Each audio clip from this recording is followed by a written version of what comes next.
नमस्कार बच्चों, कैसे हैं आप सब। आशा करती हूँ आप सभी अच्छे होंगे, स्वस्थ होंगे, खुश होंगे और अपनी पढ़ाई भी अच्छे से कर रहे होंगे। तो जैसा कि आप सभी जानते हैं, मैं हूँ आपकी हिंदी की अध्यापिका और मैं स्वागत करती हूँ आप सभी का आईसीटी वर्चुअल क्लासरूम में। और आज हम यहाँ पर एकत्रित हुए हैं पढ़ने के लिए क्लास 9th की हिंदी। क्लास 9th की हिंदी में आज हम पढ़ेंगे आपकी क्षितिज पाठ्य पुस्तिका भाग 1 का चैप्टर प्रेमचंद्र के फटे जूते। ये जो पाठ है ये हरिशंकर परसाई जी द्वारा लिखा गया एक निबंध है। यानी कि इस निबंध में हरिशंकर परसाई जी ने अपना जो प्रेमचंद्र जी की जो सादगी है उसको व्यक्त किया है। और आज के समाज में जो समाज की जो एक यहाँ पर दिखाया गया है कि समाज बहुत दिखावे का समाज हो गया है, तो उस पर भी एक व्यंग उन्होंने इस पाठ के द्वारा कसा है। तो शुरू करते हैं हम आज का जो हमारा चैप्टर है, बहुत ही ज्यादा इंटरेस्टिंग है, बहुत ही ज्यादा ज्ञानवर्धक है। तो आप सभी ध्यान पूर्वक समझने का प्रयास कीजिएगा। तो हम अपना चैप्टर शुरू करने से पहले इस पाठ के जो लेखक हैं उनका जीवन परिचय थोड़ा सा जानेंगे, उनके बारे में थोड़ा सा जानेंगे। तो जैसे कि मैंने आपको बताया, इस पाठ के लेखक हैं हरिशंकर परसाई जी। तो हरिशंकर परसाई जी का जन्म सन 1922 1922 में मध्य प्रदेश के होशंगाबाद जिले के जमानी गांव में हुआ। नागपुर विश्वविद्यालय से एमए करने के बाद कुछ दिनों तक अध्यापन किया। सन 1947 से स्वतंत्र लेखन करने लगे। जबलपुर से वसुधा नामक पत्रिका निकाली, जिसकी हिंदी संसार में काफी सराहना हुई। सन 1995 में उनका निधन हो गया। तो ये तो इनका एक छोटा सा जीवन परिचय। इनकी कुछ कृतियां भी यहाँ पर दी गई है, कुछ रचनाएं भी आपकी यहाँ पर दी गई हैं। तो हिंदी के व्यंग्य लेखकों में, जैसे कि मैंने आपको ये पाठ यहाँ पर बताया कि इस पाठ में भी हरिशंकर परसाई जी ने आज की जो दिखावे का जो समाज है, समाज में दिखावे की जो प्रवृत्ति है और अवसरवादिता कि इंसान को हर व्यक्ति को यहाँ पर अवसर चाहिए होता है किसी का मजाक उड़ाने का, किसी को नीचा दिखाने का। तो इस अवसरवादिता का पर जो व्यंग उन्होंने अपने इस पाठ में किया है। तो हिंदी के व्यंग लेखकों में जो एक व्यंग लेखक है, व्यंग करने वाले लेखक है, उसमें हरिशंकर परसाई जी का जो नाम है वो अग्रणी है, सबसे आगे है। परसाई जी की जो कृतियां हैं उनमें हंसते हैं, रोते हैं, जैसे उनके दिन फिरे, ये इनके कहानी संग्रह है। रानी नागफनी की कहानी, तट की खोज, ये इनके उपन्यास है।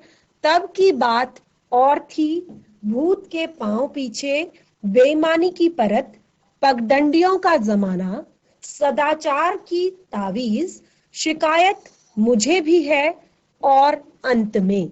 तो ये इनके निबंध संग्रह है। वैष्णव की फिसलन, तिरछी रेखाएं, ठिठुरता हुआ गणतंत्र, विकलांग श्रद्धा का दौर, ये इनके व्यंग संग्रह उल्लेखनीय है। तो इस तरह यहाँ पर परसाई जी की ये कुछ रचनाएं जो अलग अलग यहाँ पर जैसे कहानी संग्रह, उपन्यास और इनकी निबंध संग्रह और व्यंग संग्रह यहाँ पर अलग अलग यहाँ पर दिखाए गए हैं।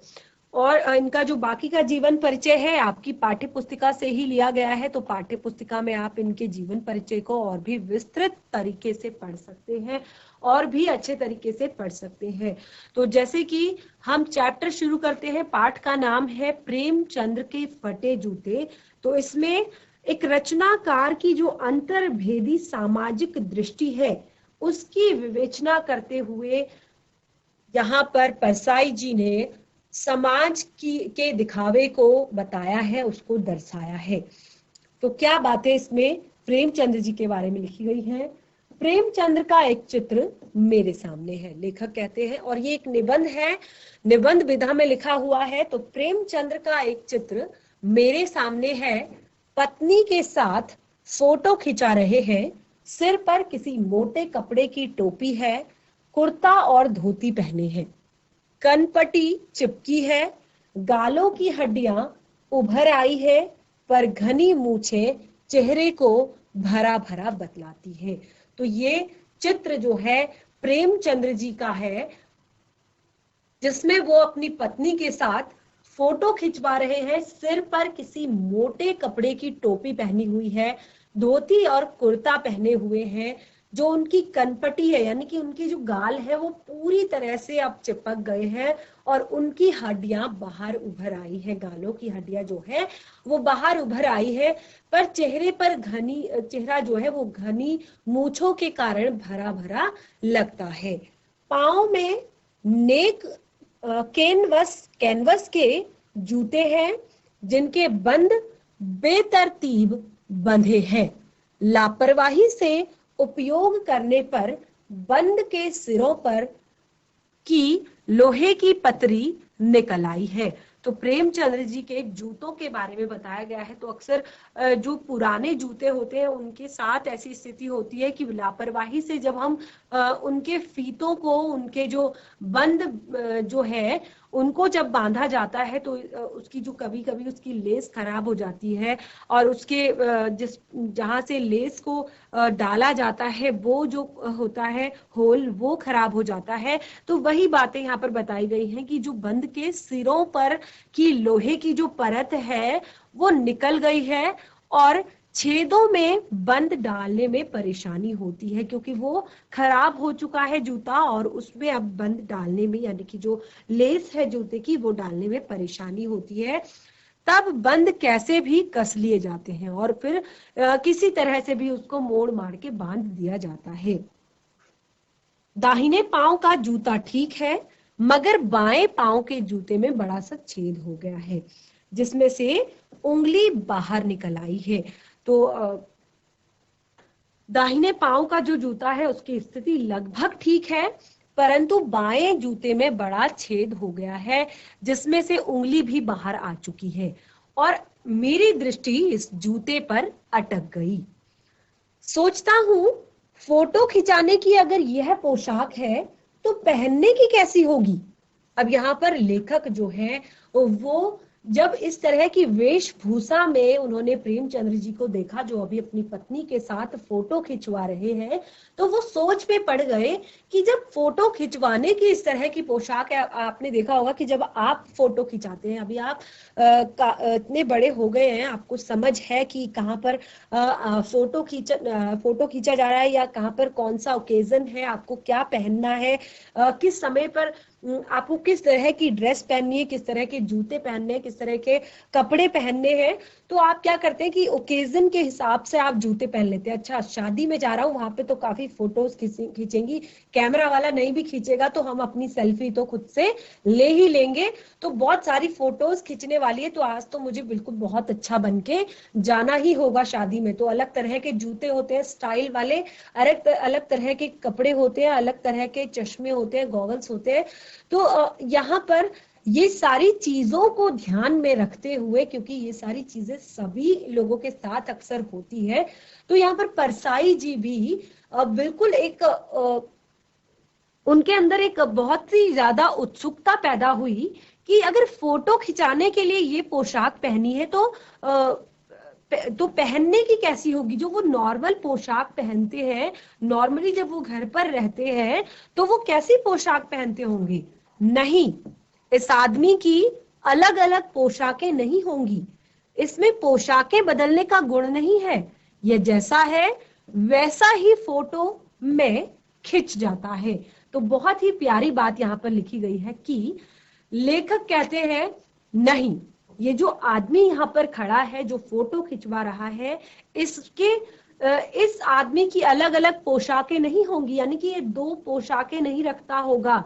जो उसका व्यक्तित्व है, जो वो है, वो फोटो में भी है और वही वो रियल में भी है। इसमें पोशाकें बदलने का गुण नहीं है, ये जैसा अभी है वैसा ही फोटो में भी है, वैसा ही ये सबको दिखाई देता है, सबको दिखना चाहता है कि जो मैं रियल में हूं, मैं वही हूं, मैं चेहरे की तरफ देखता हूं। अब लेखक कहते हैं कि अभी तक उन्होंने जूतों की बात की, पोशाकों की बात की, तो लेखक कहते हैं अब मैं चेहरे की तरफ देखता हूं, क्या तुम्हें मालूम है मेरे साहित्यिक पुरखे कि तुम्हारा जूता फट गया है और उंगली बाहर दिख रही है।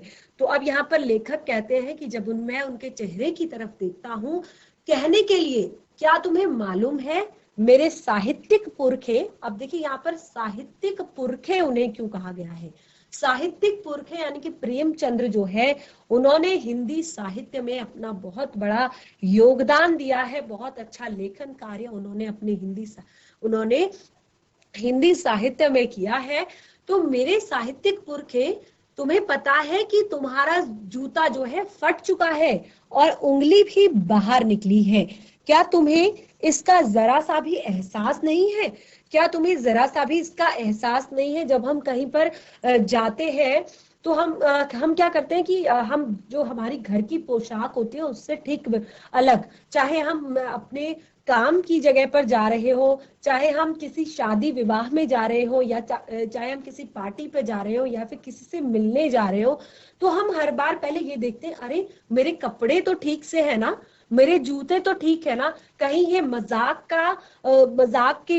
का एक ऑप्शन तो नहीं बन रहे कि इससे लोग मेरा मजाक बनाएंगे।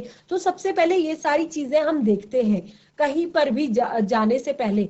तो यानी कि यहाँ पर बताया गया कि अब जब लेखक कहते हैं कि मैं उनकी तरफ देखता हूं और उन्हें ये बताने की कोशिश करता हूं कि हे मेरे साहित्यिक पुरखे, तुम्हारा जूता फट चुका है, तुम्हारी उंगली बाहर निकली हुई है, क्या तुम्हें सच में ये बात पता नहीं है, या फिर तुम्हारे अंदर जरा सा भी लज्जा, संकोच या झेप नहीं है। अगर कभी ऐसी स्थिति आ भी जाती है कि गलती से आप कुछ ऐसा कपड़ा पहन लेते हैं या गलती से कुछ ऐसा आपके कहने से हो जाता है कि कई बार होता है कि जूता गलती से चलते चलते फट जाता है, तो हमारे अंदर खुद ही एक लज्जा सी, एक संकोच सी, एक झेप सा लोगों के सामने खड़े होने पर होता है।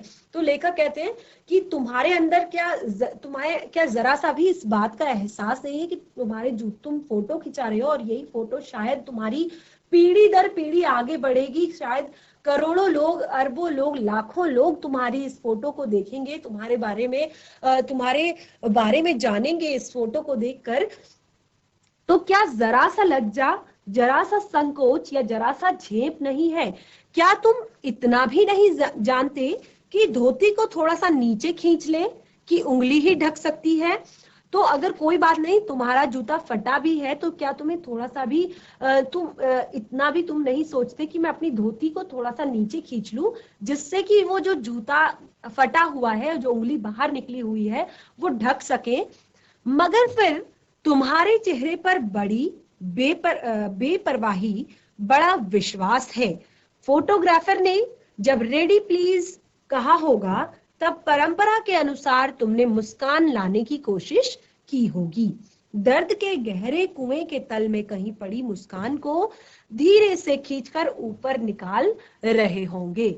तो यहाँ पर लेखक प्रेमचंद्र जी के बारे में बता रहे हैं कि ये सब कुछ तुम्हारे साथ हुआ है, फिर भी तुम्हारे चेहरे पर बड़ी बेपरवाही है, यानी कि तुम्हें कोई फर्क नहीं पड़ता और बड़ा कॉन्फिडेंस है, विश्वास तुम्हारे अंदर है कि मैं जैसा हूं मैं बिल्कुल ठीक हूं, मैं फोटो खिंचाने लायक हूं। और फोटोग्राफर ने भी जब तुम्हें रेडी प्लीज, आपने जब भी देखा होगा कि जब फोटो आप खिंचवाते हैं तो फोटोग्राफर आपको कहता है कि रेडी प्लीज, आप तैयार हो जाइए, आपकी फोटो खिंच रही, तो आप अटेंशन में आ जाते हैं और सारी चीजें जो भी आपको लगता है कि आपके हाथ ठीक नहीं है, आपका जो फेस है वो एकदम मुस्कुराता हुआ होना चाहिए, तो आप एकदम रेडी हो जाते हैं फोटो खिंचाने के लिए, आप पोज देने लगते हैं।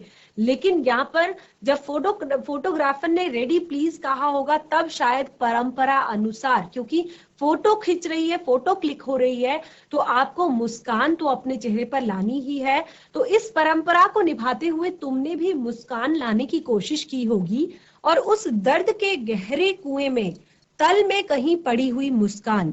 ऐसा तो नहीं है कि आपके पास मुस्कान नहीं है, ये तो नेचुरली है, प्राकृतिक है, लेकिन कभी कभार जीवन में बहुत सारे दुख आ जाते हैं जिससे लोग अपनी मुस्कान जो है थोड़ा कम कर देते हैं या फिर उसको कहीं दबा देते हैं। तो वही जो दर्द के कुएं में जो तुम्हारी मुस्कान पड़ी हुई है उसे तुम धीरे धीरे खींचकर बाहर निकाल रहे होंगे, और इसके बीच में ही क्लिक करके फोटोग्राफर ने थैंक यू कह दिया होगा, क्योंकि जो फोटो है उस पर मुस्कान तो कहीं नहीं दिखाई दे रही है।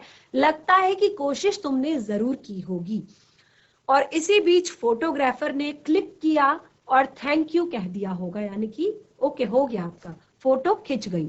विचित्र है, यह अधूरी मुस्कान, यह मुस्कान नहीं है, इसमें उपहास है, व्यंग है।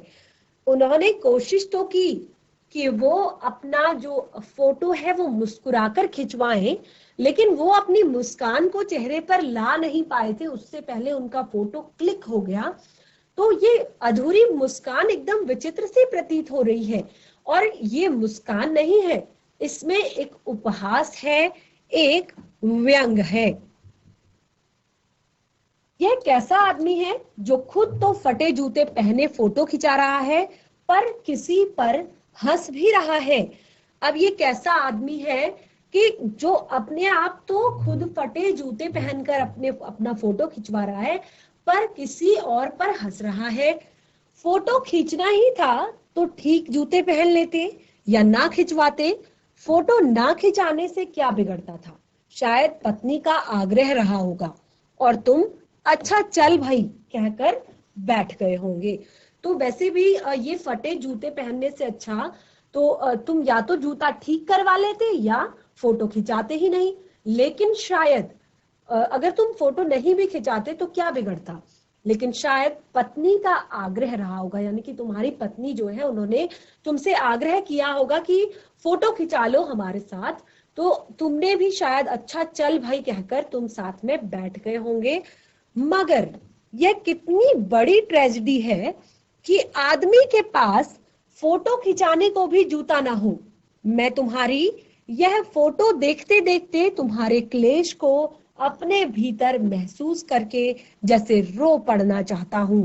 मैं तुम्हारी आंखों का यह तीखा दर्द भरा व्यंग मुझे एकदम रोक देता है। तो ये कितनी बड़ी ट्रेजेडी है कि इतिहास के जो बहुत बड़े साहित्यकार है, बहुत बड़ा इन्होंने हिंदी साहित्य में अपना योगदान दिया है, तो ये बहुत ही बड़ी ट्रेजेडी है कि इनके पास फोटो खिंचाने के लिए भी जूता नहीं है। और लेखक कहते हैं मैं तुम्हारी इस फोटो को देखते देखते तुम्हारे क्लेश और तुम्हारे भीतर महसूस करके जैसे मैं रो पड़ना चाहता हूं, मगर तुम्हारी आंखों का यह तीखा दर्द भरा व्यंग जो उस फोटो में मुझे नजर आ रहा है वो मुझे रोक देता है। तुम फोटो का महत्व नहीं समझते, समझते होते तो किसी से भी फोटो खिंचाने के लिए जूते मांग लेते। लोग तो मांगे के कोट से भी वर दिखाई करते हैं। कुछ लोग जो कोट मांग कर भी पहने हुए कोट से वो दूल्हे की तरह दिखाई देते हैं, यानी कि बहुत ज्यादा सुंदर लगते हैं, और मांगे की मोटर से बारात निकालते हैं। और कुछ लोग गाड़ी मांग के भी बारात निकाल लेते हैं। फोटो खिंचाने के लिए तो बीवी तक मांग ली जाती है। तो यहाँ पर बहुत ही बड़ा व्यंग लेखक ने उनके जूतों पर किया है, लेकिन जो रियल बात है, जो असल में ये व्यंग किया है वो किस पर किया है वो आप आगे इस चैप्टर में पढ़ेंगे, आगे इस पाठ में पढ़ेंगे। यहाँ पर जो भी पंक्तियां आप ये पढ़ रहे हैं ये इस समाज के दिखावे के ऊपर व्यंग किया गया है। जो ये समाज है उस समाज की दिखावे की प्रवृत्ति। यहाँ पर देखिए कुछ पंक्तियां आप देख सकते हैं कि लोग अगर आपको फोटो का महत्व पता होता कि फोटो खिंचाने का क्या महत्व है, तो आप किसी से भी जूते मांग लेते। और लोग तो मांगे हुए कोट पहनकर भी दूल्हा दिखाई पड़ते हैं, यानी कि वो सुंदर दिखने के लिए वो किसी से कपड़े भी मांग लेते हैं, और मांगे की मोटर से वो बारात भी निकाल लेते हैं। यानी कि समाज के दिखावे की जो प्रवृत्ति है उस पर इन्होंने बहुत बड़ा व्यंग किया है और कहा है कि फोटो खिंचवाने के लिए तो लोग बीबी भी मांग लेते हैं, जूते मांगते नहीं बने। और तुमसे केवल जूते मांगते नहीं बने, लोग तो पत्नी भी मांग लेते हैं भाई फोटो खिंचाने के लिए साथ में, लेकिन तुमसे क्या जूते नहीं मांगे बनते। तुम फोटो का महत्व नहीं जानते। लोगों को तो इत्र चुपड़कर लोग तो इत्र चुपड़कर फोटो खिंचवाते हैं। अब देखिए, फोटो खिंचवाना है तो उसके लिए इत्र लगाने की क्या जरूरत है? क्या फोटो में इत्र की खुशबू आ जाएगी? गंदे से गंदे आदमी का भी फोटो जो है वो खुशबू देती है। तो ये बहुत ही ज्यादा जो समाज में एक दिखावे की जो प्रवृत्ति है, और दूसरी यहाँ पर अवसरवादिता कि लोगों को बस मौका मिलना चाहिए, उस अवसरवादिता और दिखावे की जो ये प्रवृत्ति है उस पर यहाँ पर बहुत ही बड़ा व्यंग किया है कि लोग फोटो भी इत्र चुपड़ कर लगाते हैं कि जैसे फोटो में खुशबू आ जाएगी, और गंदे से गंदे आदमी की फोटो भी खुशबू देने लगती है। टोपी 8 आने में मिल जाती है, और जूते उस जमाने में 5 रुपए से कम में क्या मिलते होंगे। जूता हमेशा टोपी से कीमती रहा है। तो यहाँ पर बताया गया है कि 8 आने की जो टोपी है वो उस टाइम पे मिल जाया करती थी, और उस जमाने में जूते अगर लेने हैं तो वो 5 रुपए से कम में ही मिलते होंगे। लेकिन जूते की जो वैल्यू थी, जूते का जो रेट था, कीमत थी, वो हमेशा टोपी से ज्यादा कीमती थी। अब तो जूते की कीमत और बढ़ गई है, और एक जूते पर 2500 टोपियां न्योछावर होती है, और एक जूते पर ऐसी 2500, और अभी के टाइम में तो एक जूते पर ऐसी हजारों टोपियां न्योछावर होती है। तुम भी जूते और टोपी के अनुपातिक मूल्य के मारे हुए थे। यह विडंबना मुझे इतनी तीव्रता से पहले कभी नहीं चुभी। लेखक कहते हैं कि शायद तुम भी जूते और टोपी के अनुपातिक मूल्य के मारे हुए थे। शायद तुम टोपी खरीदने के लायक तो थे, लेकिन जूते खरीदने के लायक नहीं थे। तो यही जो विडंबना है वो इतनी तीव्रता से मुझे पहले कभी नहीं चुभी जितनी कि आज चुभ रही है। मैं तुम्हारा फटा जूता जब देख रहा हूं, तुम महान कथाकार हो, उपन्यास सम्राट हो, युग परिवर्तक हो। यहाँ मुंशी प्रेमचंद्र को युग परिवर्तक के रूप में जाना जाता है, और जाने क्या क्या कहलाते हो, मगर फोटो में तुम्हारा जूता फटा हुआ है। तो अब देखिए, मेरा जूता भी कोई अच्छा नहीं है, यूं ऊपर से अच्छा दिखता है, उंगली बाहर नहीं निकलती, पर अंगूठे के नीचे का जो तला है वो फट चुका है। अब लेखक कहते हैं कि मेरा जूता भी इतना अच्छा नहीं है, वो भी केवल ऊपर से अच्छा दिखता है, उंगली बस केवल मेरी बाहर नहीं निकलती है, और पर उंगली के नीचे का जो मेरा अंगूठा है वो उसके नीचे का जो तला है वो फट चुका है, और मेरा जो अंगूठा है वो जमीन पर घिसता है, और कभी कभी पैनी मिट्टी पर रगड़ खाकर लहू लुहान भी हो जाता है। तो लेखक कहते हैं कि मेरा जूता भी कोई खास इतना अच्छा नहीं है। कभी कभी तो क्या होता है, उसका जो तला है, जो अंगूठा है पैर का, वहां से वो जूता पूरी तरह से घिस चुका है, और कभी कभी जो पैनी मिट्टी आ जाती है उससे रगड़ खाकर मेरा जो पैर है वो लहू लुहान हो जाता है। तो ऐसे में पूरा तला जब गिर जाएगा, पूरा पंजा जब छिल जाएगा, मगर उंगली बाहर नहीं दिखेगी। तुम्हारी उंगली दिखती है पर पांव सुरक्षित है, मेरी उंगली ढकी है पर पंजा नीचे से घिस रहा है। तुम पर्दे का महत्व नहीं जानते, हम पर्दे पर कुर्बान हो रहे हैं।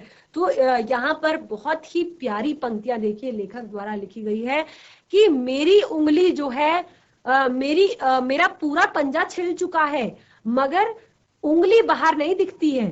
तुम्हारी उंगली दिखती है लेकिन तुम्हारा पांव सुरक्षित है, मेरी उंगली ढकी है पर मेरा पंजा पूरा नीचे से घिसा हुआ है। तुम पर्दे के महत्व को नहीं जानते पर हम पर्दे पर कुर्बान हो रहे हैं। तो पूरी तरह से यहाँ पर दिखावे की बात की गई है कि समाज में किस तरह से दिखावा फैला हुआ है। अगर आपने अच्छे कपड़े पहने हैं, अगर आपने अच्छा आपका पहनावा है, तभी लोग आपका सम्मान करते हैं, तभी लोग आपको कुछ समझते हैं, तभी लोग आपके बारे में कुछ जानते हैं। लेकिन अगर आपका कपड़ा थोड़ा सा भी ऊपर नीचे हो जाता है, आपके पहने हुए जूते अगर थोड़ा सा भी ऊपर नीचे हो जाते हैं, तो क्या होता है कि लोग आपका मजाक बनाने से नहीं रुकते, वो उसी समय आपका मजाक बनाने लगते हैं। तो ये देखिए क्या है कि आज के समय का first impression is last impression. अगर आप पहली बारी में ही किसी को अच्छे कपड़ों में दिख जाते हैं, अच्छे जूतों में दिख जाते हैं, अच्छे तरीके से सजे धजे दिख जाते हैं, तो लोग आपके व्यक्तित्व के बारे में जानने की चेष्टा नहीं करते।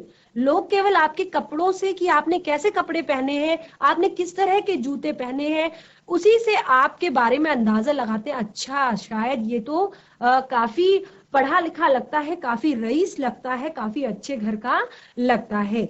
तो यहाँ पर लेखक ने बहुत ही प्यारी पंक्ति लिखी है कि तुम पर्दे के महत्व को नहीं जानते पर हम पर्दे पर कुर्बान हो रहे हैं। यानी कि हम उस दिखावे के लिए, भले ही मेरा जो पैर है वो पूरा छिल चुका है, नीचे से लहू लुहान हो चुका है, लेकिन क्योंकि उस पर बहुत अच्छा आवरण अभी ऊपर से चढ़ा हुआ है, जूता अभी ऊपर से पूरा परफेक्ट है, कहीं से भी बिल्कुल भी नहीं घिसा हुआ है, तो मेरा जूता काफी अच्छा कहलाएगा। लेकिन अगर आपकी उंगली थोड़ा सा बाहर निकली हुई है, लेकिन आपके पैर को कुछ भी नहीं हुआ है, आपका पैर बिल्कुल सुरक्षित है, तो आप फिर भी लोगों की नजर में गिरेंगे कि आपने फटा हुआ जूता पहना है। तो पूरी तरह से यहाँ पर दिखावे की बात की गई है कि अगर आवरण आपका अच्छा है, आप अच्छे से तैयार हैं, तो ही आपकी समाज में एक अलग आपके लिए लोगों का नजरिया होता है। तुम फटा जूता बड़े ठाट से पहने हो, मैं ऐसे पहन नहीं सकता। देखिए बहुत ही प्यारी पंक्ति है कि तुमने, क्योंकि तुम्हारे अंदर तुम्हारा जो व्यक्तित्व है, तुम्हें लोग तुम्हारे व्यक्तित्व से पहचानते, तुम इतने बड़े साहित्यकार हो, इतने बड़े उपन्यासकार हो, तुम इतने बड़े युग परिवर्तक हो, तो तुमने फिर भी वो जूता जो है, फटा हुआ जूता बड़े ही ठाट से पहना है। लेकिन मैं ऐसा नहीं कर सकता, क्योंकि मेरी जो पहचान लोगों में है, वो मेरी पहचान मेरे इस बाह्य आवरण से है। लोग मुझे पहचानते हैं, मैं भी लेखक हूं, लेकिन लोग फिर भी कहते हैं कि इसने अच्छे कपड़े पहने हैं।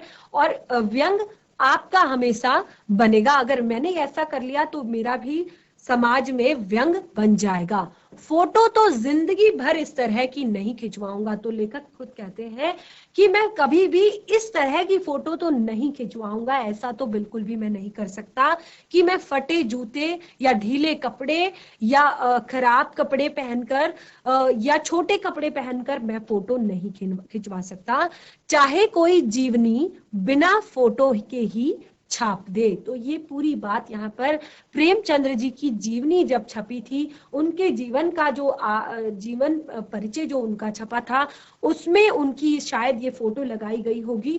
तो लेखक कहते हैं कि मैं कभी भी इस तरह का फोटो नहीं खिंचवा सकता, चाहे मेरी जीवनी बिना फोटो के ही छाप दी जाए। तुम्हारी यह व्यंग मुस्कान, अब जो तुम्हारी यह व्यंग मुस्कान है, वो मेरे हौसले पस्त कर देती है। यानी कि मेरे अंदर इतना आत्मविश्वास नहीं है, इतना कॉन्फिडेंस नहीं है, मेरे हौसले तो यहीं पर पस्त हो जाते हैं। क्या मतलब है इसका? कौन सी मुस्कान है यह? क्या होरी की गोदान हो गया, होरी का गोदान हो गया, या पूरी पूस की रात में नीलगाय हल्कू का खेत चर गई? क्या सुजान भगत का लड़का मर गया? क्या डॉक्टर क्लब छोड़कर नहीं आ सकते? नहीं, मुझे लगता है माधो औरत के कफन के चंदे की शराब पी गया।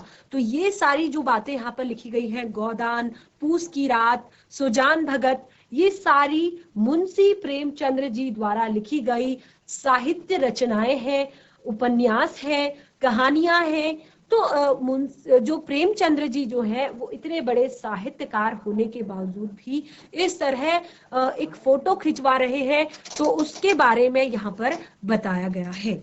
तो बच्चों, आपने देखा यहाँ पर हरिशंकर परसाई जी द्वारा लिखा गया ये चैप्टर प्रेमचंद्र जी के बारे में है, और उनका जो एक साधारण जीवन है, किस तरह उन्होंने अपने जीवन को सरलता से जिया है, उसी के साथ साथ जो आज के दिखावे की जो जिंदगी है उसके बारे में बताया गया है। तो ये चैप्टर हम बिल्कुल कंटिन्यू करेंगे अपने नेक्स्ट सेशन में। आज का सेशन हमारा यहीं पे समाप्त होता है। तब तक के लिए धन्यवाद। आपका दिन शुभ हो।